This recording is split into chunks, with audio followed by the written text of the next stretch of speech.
রাজনীতির রং ভুলে অন্নপূর্ণা যোজনার ফর্ম পূরণে শিবির খুললেন তৃণমূল কাউন্সিলর। রাজ্যে পরিবর্তনের পর বর্তমান রাজ্য সরকার লক্ষ্মী ভাণ্ডারের পরিবর্তনে শুরু করতে চলেছে অন্নপূর্ণা ভাণ্ডার। সে অন্নপূর্ণা ভাণ্ডারের 12 পাতার ফর্ম পূরণ করতে অধিকাংশ মহিলাই হিমশিম খাচ্ছেন। সেই ফর্ম পূরণ করতে রাজনীতিকে দূরে সরিয়ে এগিয়ে এলেন বাঁকুড়া পৌরসভার 2 নম্বর ওয়ার্ডের তৃণমূল কাউন্সিলর রাজীব দে। সোমবার সকাল থেকে শিবির খুলে ফর্ম পূরণে হাত লাগালেন তিনি। স্বাভাবিকভাবেই খুশি উপভোক্তারা, তবে ফর্ম পূরণের জটিলতা নিয়ে কিছু ক্ষোভও প্রকাশ পেয়েছে। স্থানীয় উপভোক্তাদের একাংশের মতে সিঙ্গল মাদার, ডিভোর্সি, বিধবা কিংবা যারা সম্পূর্ণ একা থাকেন তাদের পক্ষে সমস্ত প্রয়োজনীয় কাগজপত্র জোগাড় করা বেশ কঠিন।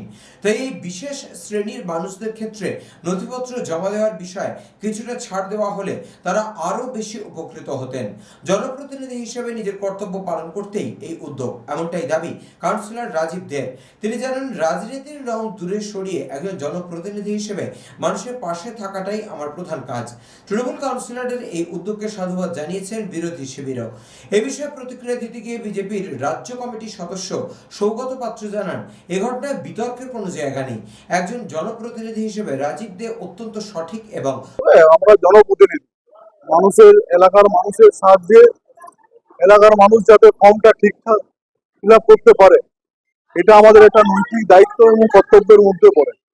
সেই জন্য আজকে আমরা অন্নপূর্ণা ভান্ডারের সরকারের থেকে যেটা ঘোষণা করেছে যে 3000 টাকা করে প্রত্যেক মহিলারাই পাবেন, সেই এলাকার আমাদের যারা আমার মা বোনেরা আছেন, দিদিরা আছেন, তাদের স্বার্থেই আজকে আমি ক্যাম্প করেছি যে ফর্মটা যদি একটু সরলীকরণ করা হয়, কারণ 12 পাতার ফর্ম অনেক মহিলাই ঠিকমতো বুঝতে পারছেন।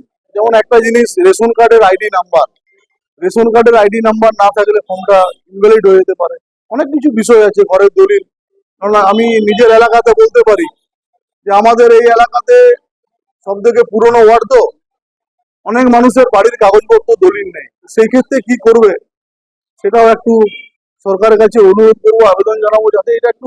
অবশ্যই সরকার একটা ভালো পদক্ষেপ নিয়েছে, কিন্তু আমার একান্তই মাননীয় মুখ্যমন্ত্রীর কাছে নিবেদন যে কিছু ক্ষেত্রে আমাদের যারা ধরুন সিঙ্গেল মাদার বা যারা ধরুন ডিভোর্সি, যারা বিধবা বা যারা একা থাকে, এতগুলোই ডকুমেন্টস দেওয়া হয়েছে, তাদের পক্ষে খুবই একটু অসুবিধার মুখে পড়তে হচ্ছে।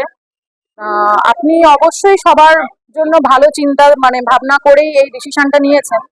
তো কিন্তু আমি বলবো ব্যক্তিগত তরফ থেকে যে একটু যদি সবার দিকটা একটু তাকিয়ে দেখেন, যে যাদের ধরুন ফ্যামিলিতে কেউই থাকে না বা শুনলাম কোন এক কাউন্সিলর অন্নপূর্ণা ভান্ডারের ফর্ম ফিল আপ করছেন, তো উনি জনপ্রতিনিধি হিসেবে এই যে নতুন সরকারের উন্নয়নমূলক যে প্রকল্প তার ফর্ম ফিল আপ করতেই পারেন। আমার মনে হয় এটা নিয়ে বিরাট আলোচনা বা বিতর্কের কিছু নেই।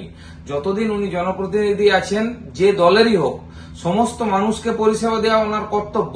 তো নতুন সরকার এসেছে, তারা নতুন প্রকল্প নিয়ে এসেছে, সেই প্রকল্পের সুযোগ সুবিধা যাতে সাধারণ মানুষ পায় সেটার জন্য উনি তাদেরকে সহযোগিতা করছেন। এর মধ্যে বিতর্কের কিছু আছে বলে